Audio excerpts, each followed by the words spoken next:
गरीब की 3 मंजिल झोपड़ी वाली ससुराल।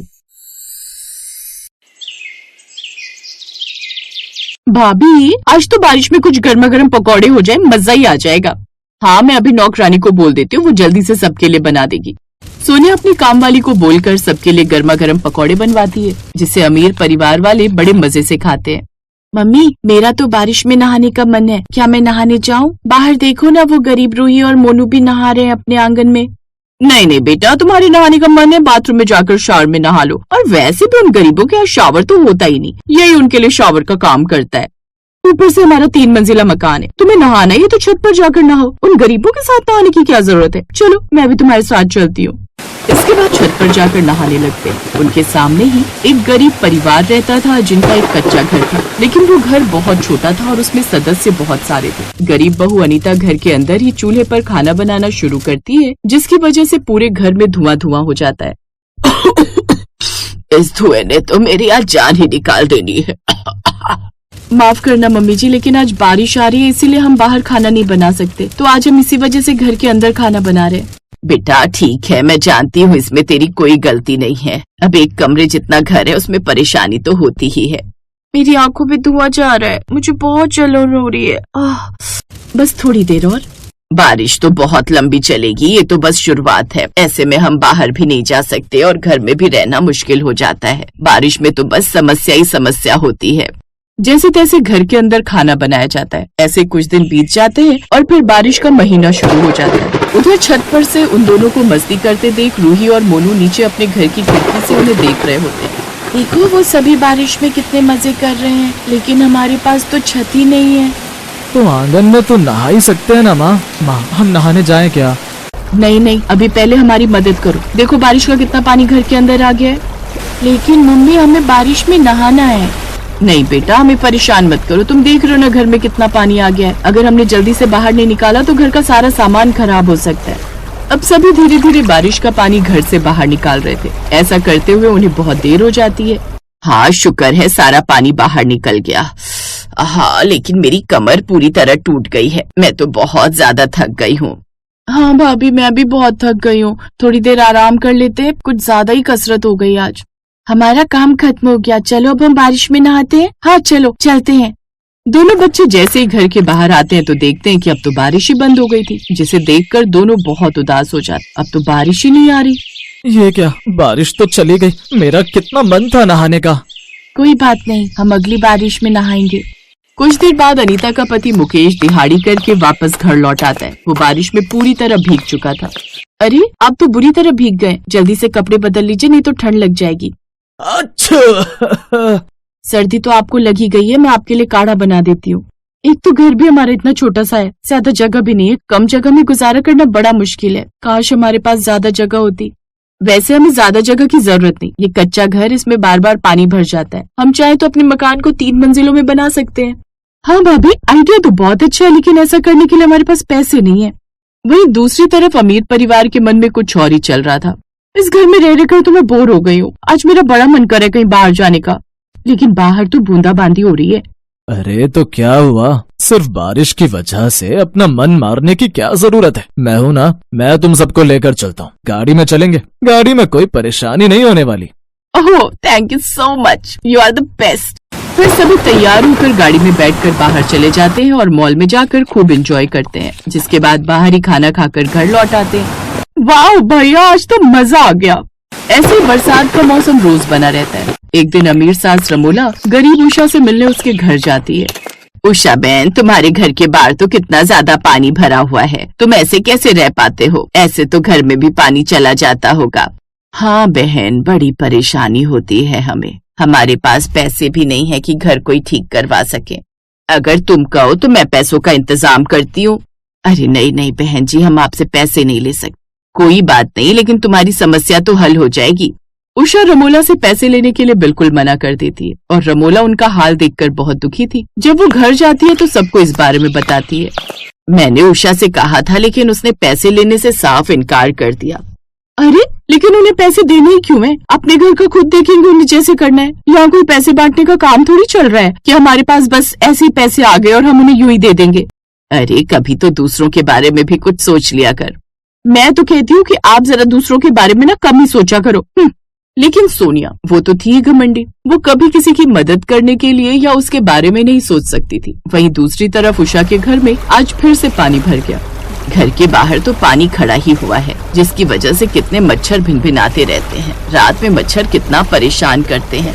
हाँ, इतने मच्छर है कि अगरबत्तियां भी काम करना बंद कर देती हैं। इधर दोनों बच्चे बाहर आंगन में नहाने चले जाते हैं और वो सब पानी निकालने लगती हैं। तभी कुछ देर बाद रूही कांपते हुए अंदर आती है। उसे तेज ठंड लग रही थी और उसका माथा भी पूरी तरह गर्म हो गया था। अनीता बिना कुछ देरी किए रूही को डॉक्टर के पास लेकर जाती है। उन्हें बहुत तेज बुखार है, आपको उनका खास ध्यान रखना होगा। बारिश का मौसम है, इन्हें पानी से दूर रखिएगा। और ऐसे में बहुत से मच्छर भी होते हैं जो हमारे स्वास्थ्य के लिए बहुत खतरनाक होते हैं। हमने 1 हफ्ते की दवाई दे दी है, अगर आराम नहीं मिलेगा इनके बाद तो टेस्ट होंगे। जी डॉक्टर साहब, मैं ध्यान रखूंगी। अनीता उसे लेकर घर आ जाती है। अब तो घर बनवाना ही पड़ेगा, नहीं तो एक एक कर सब इन मच्छरों की वजह से बीमार पड़ते जाएंगे। मैं आज ही इनसे बात करती हूँ। लेकिन शाम को मुकेश घर आता है तो पता चलता है कि जिस फैक्ट्री में वो काम करता था वो बंद हो गई। ये सुनकर घर में सभी परेशान हो जाते हैं। अगले कई दिनों तक उसे कहीं काम नहीं मिलता। जब ये बात रमोला को पता चलती है तो वो अपने बेटे से इस बारे में बात करती है। फिर अंकुर उसके लिए नौकरी का इंतजाम करता है। शुक्रिया बहन, तुमने हमारे बारे में इतना सोचा। तभी रमोला देखती है कि अनीता बड़ी परेशान है। क्या हुआ, तुम इतनी परेशान क्यों हो? आंटी जी, दोनों बच्चों की तबीयत बहुत खराब है। सब बारिश का पानी भरने से हो रहा है। इनकी तबीयत में कोई सुधार ही नहीं हो रहा। हाँ आंटी जी, बार बार पानी भरने और मच्छर होने की वजह से तबीयत में कोई सुधार नहीं, उल्टा तबीयत और खराब हो गई। देखो बेटा, कुछ दिन बच्चों को मेरे यहाँ रहने दो। बच्चे कुछ दिन वहाँ रहेंगे तो ठीक हो जाएंगे। अब वो सभी उसी घर में रहने चले जाते हैं। पता नहीं मम्मी जी को कौन सा नया शौक चढ़ा हुआ है, किसी को भी घर में ले आती हैं। पता नहीं ये फटीचर और कितने दिन हमारे घर में रुकेंगे। एक दिन जब सभी खाना खा रहे थे, तुम्हारे माँ बाप ने यहाँ क्या फैक्ट्री खोली है जो तुम्हें और खाना चाहिए? जितना मिला है चुपचाप उतना ही खा लो। ऐसा कहकर सोनिया वहाँ से चली जाती है। मोनू की आंखों में आंसू आ जाते हैं, जिसके बाद रमोला आकर उसे और खाना देती है। फिर एक दिन सोनिया चक्कर खाकर गिर जाती है। तब घर में कोई भी नहीं था। रूही जल्दी से जाकर पास के डॉक्टर को बुलाकर लाती है। इनका बीपी लो हो गया था, लेकिन अब ठीक है। अगर देर हो जाती तो कुछ भी हो सकता था। मैंने इसे कितना बुरा भला कहा, लेकिन आज इन बच्चों ने ही मेरी जान बचाई। अंकुर, तुम इनका घर बनवाने का काम शुरू करवाओ। इनका 3 मंजिला मकान बनाने को ऑर्डर दे दो ताकि इनको कोई तकलीफ ना हो अब कभी बरसात में। सोनिया के बदले व्यवहार से सभी बड़े खुश थे। अब उस गरीब की झोपड़ी 3 मंजिल बननी शुरू हो जाती है। तब तक वो सब उन्हीं के घर में रहते हैं। कुछ समय बाद वो अपने घर वापस आ जाते हैं। अब उनकी भी ऊंची छत थी और एक ऐसा घर था जहाँ बरसात में कभी पानी नहीं भरता था। अब वो भी बरसात का मौसम खुशी खुशी एंजॉय करते थे। अब गरीब बहू का भी 3 मंजिला झोपड़ी वाला ससुराल था।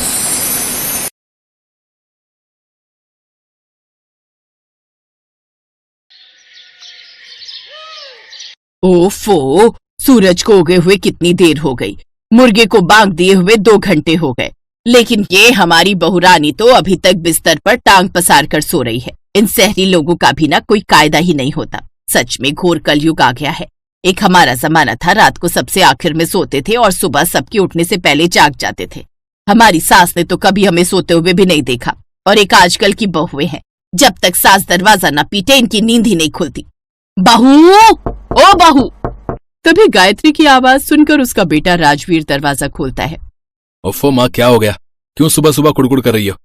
ना दिन देखती हो ना रात, जब देखो बड़बड़ बड़बड़ शुरू कर देती है। अब बोलोगी भी कि ऐसा क्या हो गया जो सुबह 5 बजे आपका भाषण शुरू हो गया? ओहो, देखो तो इस शहरी चूजे को कैसे अपनी पत्नी की तरफदारी कर रहा है। एक श्रवण कुमार था, वाह वाह वाह वाह, और एक ये है बीवी का चमचा, और एक इसकी बीवी है जिससे अभी तक बिस्तर छोड़ा नहीं गया। आपका हुक्म हो जनाब, तो क्या हम अपने साथ साथ आपकी पत्नी के लिए भी चाय बना कर ले आए? क्योंकि वो महारानी तो थक गई होगी, उसकी अभी आंख नहीं खुली ना। क्या माँ, सुबह के 5 बज रहे हैं, आखिर इतनी जल्दी उठने की जरूरत क्या है? कौन सी ट्रेन छूट रही है आपकी? आप भी सो जाओ और औरों को भी सोने दो। और आप जानती है ना, नौकरी वाली बहू है आपकी, एक बार उठ गई तो सारा दिन उसे कमर सीधी करने को नहीं मिलेगी। बस इसीलिए मैं तुम्हारे बाबूजी से कहती थी कि गांव की लड़की लानी है अपने बेटे के लिए। अब शहरी लड़की ने बांध दिया ना अपने पल्लू से तुझे। अरे उस महारानी को जाकर बोल हमारे लिए चाय बना कर ले आ। ये कहकर गायत्री वहां से चली जाती है। अंदर प्रियंका ये सब बातें सुन लेती है। वो उनसे कहती है, देखा तुमने राजवीर, माँ जी रोज मुझे इसी तरह ताने मारती हैं। सब काम करके ऑफिस जाती हूँ तो भी ऐसे घूर कर देखती है जैसे मैंने ही उन्हें सब काम करने के लिए बोला हुआ हो। जानता हूं प्रियंका, माँ शहर में तो रहती है, लेकिन आज भी वो हर बात के लिए हमें गांव से कंपेयर करती रहती है। मैं बेटा होकर उनके इस बिहेवियर से दुखी हो चुका हूं, तो तुम तो फिर भी बहू हो, तुम्हारा वो क्या ही हाल करती होंगी मैं समझ सकता हूं। मुझे लगता है उनको मेरे ऑफिस जाने से परेशानी है। ठीक है, तो मैं ऐसा करती हूँ, कुछ महीनों के लिए वर्क फ्रॉम होम ले लेती हूँ। अब प्रियंका घर से ही काम करने लगती है, जिससे अब उसे घर के काम भी साथ साथ करने पड़ते। जल्दी खाना ला बहू, अब क्या अगले साल परोसेगी खाना? ना जाने इतनी सुविधा होते हुए भी इतनी देर क्यों लगती है इन्हें। कुछ देर बाद प्रियंका अपनी सास को खाना परोसती है, जिसे खाने के बाद ओफो, ये क्या है बहू, इस दाल चावल में तो 10 पैसे का भी स्वाद नहीं है। लेकिन माँ जी, मैंने तो अपनी तरफ से पूरी कोशिश की थी। लेकिन खैर, इसमें तेरी गलती भी नहीं है। इस शहर के खाने में तो कुछ भी स्वाद नहीं है। खाना तो हमारे गांव के चूल्हे पर बनता था, जिसका स्वाद ही अलग होता था। क्या ताजा स्वादिष्ट खाना होता था। खैर कोई नहीं, मन मार कर यही खा लेती हूँ। दिन का काम निपटा कर प्रियंका ऑफिस के काम में लग जाती है। फिर शाम को वो अपनी सास को चाय बना कर देती है, जिसे पीते ही गायत्री उसमें भी नुक्स निकालती है। इस शहर का ना तो पानी अच्छा है और ना ही दूध, ना जाने कैसे मिलावट करके आता है। इस नासपीटे आरओ का पानी पीकर तो मैं बीमार रहने लगी हूँ। गांव के कुएं का वो शुद्ध पानी पीकर लोग 100-100 साल तक जिंदा रहते थे। अपनी सास का गांव के प्रति लगाव देखकर प्रियंका अपने पति से बात करती है। मुझे तो लगता है माँ जी तो यहाँ आ गई हैं, लेकिन उनका दिल उसी गांव में रह गया है। उस गांव में ऐसा क्या है जो माँ को वहां की इतनी याद आती है? आखिर कोई कमी थोड़ी ना छोड़ी हमने यहाँ माँ के लिए। उनकी पसंद की हर चीज है यहाँ। लगता है बाबूजी से बात करनी होगी। राजवीर अपने पिता के पास जाता है।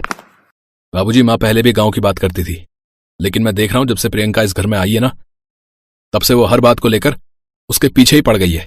बाबूजी, प्रियंका शहर की लड़की है, पढ़ी लिखी है, वो माँ की इतनी सेवा करती है, फिर भी वो हर वक्त गांव से उसके हर काम को कंपेयर करती रहती है। अब तुम्हारी माँ की इस आदत से तो मैं भी परेशान हो गया हूं। बड़ा शौक है ना उसे गांव जाने का, तो तुम हम सबकी ट्रेन की टिकट करवाओ। कुछ दिन हम इसको गांव लेकर चलते हैं, वहां रहेगी तो क्या पता उसका थोड़ा पारा कम हो जाए। अब वो दोनों अपने ऑफिस से छुट्टी लेकर कुछ दिन उनके साथ गांव चले जाते हैं, जहां उनका पुराना झोपड़ी वाला ससुराल होता है। अपने उस झोपड़ी वाले ससुराल को देखकर प्रियंका कहती है, हैं? झोपड़ी में ससुराल? राजवीर, क्या माँ जी इसी झोपड़ी के लिए हर वक्त गांव-गांव की रट लगाए रहती थी? यहाँ तो ना तो डबल बेड और ना ही कोई सुविधा, फिर इस खाट और चूल्हे के लिए माँ जी इतना गांव-गांव करती थी। बहू, इस गांव में कोई सुविधा नहीं थी, तभी तो हम शहर गए और वहां खुद की मेहनत पर मकान खड़ा किया। लेकिन तब भी वो हमेशा मुझे ताने ही देती थी कि मैं उसे यहां से ले गया। लेकिन अब वो यही व्यवहार अपने बेटे बहू के साथ करेगी तो आखिर कैसे चलेगा? मैंने ही उसे इस घर से दूर किया था ना, इसलिए अपनी भूल सुधारने के लिए उसे यहाँ उसके झोपड़ी में ससुराल में लेकर आया हूँ। मैं भी तो देखूं वो कितने दिन रह पाती है इस झोपड़ी वाले ससुराल में। उस झोपड़ी वाले घर की साफ सफाई करके प्रियंका चूल्हे पर खाना बनाने जाती है, लेकिन काफी देर तक वो आग जलाने की कोशिश करती है, पर उससे वो आग नहीं जलती। आखिर में उसकी सास आकर चूल्हे में आग जलाती है, जिस पर प्रियंका खाना बनाती है, लेकिन चूल्हे की आग से घर में धुआं हो जाता है और प्रियंका खांसने लगती है। फिर जैसे तैसे खाना खाकर वो सब सो जाते हैं, लेकिन उस रात उनमें से किसी को भी उन खाट पर नींद नहीं आती। अगली सुबह, आहा, इस चारपाई पर सोकर तो मेरी कमर ही दर्द हो गई। लगता है उन शहरी गद्दे की आदत शरीर को लग गई है। फिर नहाने के लिए घर में पानी नहीं होता तो रामदीन गायत्री से कहता है, जाओ अब तुम जाकर कुएं से पानी लेकर आओ। तुम्हें कुएं का पानी बड़ा पसंद है ना, जाओ जाओ। क्या मैं? फिर सर पर मटका लेकर सास कुएं की ओर जाती है, लेकिन अपनी सास को देख प्रियंका भी उनके साथ चली जाती है, जहां उन्हें गांव की कुछ औरतें मिल जाती हैं। सच में लता, भले ही मैं शहर चली गई, लेकिन दिल तो मेरा आज भी गांव में ही रह गया। बड़ी अजीब हो तुम गायत्री, शहर में भला ऐसी क्या कमी है? वहाँ तो हर सुख सुविधा होती है। गांव में इतनी गरीबी है, कच्ची झोपड़ी तेज बारिश में कब ढह जाए कह नहीं सकते। 4-4 दिन तक बिजली नहीं रहती, गर्मी में सड़ते रहो, और तो और पानी भी पीना हो तो कुएं से पानी खींचो, तब जाकर उसमें से पानी लो। बच्चों के लिए ना तो ढंग का स्कूल है, ना कॉलेज, ना अस्पताल, ना तो कोई सुविधा ही नहीं। लता बिल्कुल ठीक कह रही है गायत्री, रामदीन भाई साहब ने तुम्हारे लिए कितना कुछ किया, शहर में इतनी सुख सुविधा दी, और एक तुम हो जो अभी भी इस गांव के लिए रो रही हो। प्रणाम काकी, यही तो हम भी कब से माँ जी को समझाना चाहते हैं कि शहर में उन्हें किसी चीज की कमी नहीं है। बुढ़ापे का शरीर है, आधी रात को तबीयत खराब हो जाए तो आसपास बड़े अस्पताल तो है ले जाने के लिए, लेकिन यहाँ तो कोई कमी नहीं है। अब गायत्री को अपनी गलती का एहसास होता है और वो 2 दिन बाद ही अपने परिवार वालों के साथ शहर लौट आती है और मुलायम गद्दे पर आराम से एसी चलाकर सोती है। अब वो कभी गांव को शहर से कंपेयर नहीं करती और ना ही अपनी बहू पर कभी भी इस बात का गुस्सा निकालती।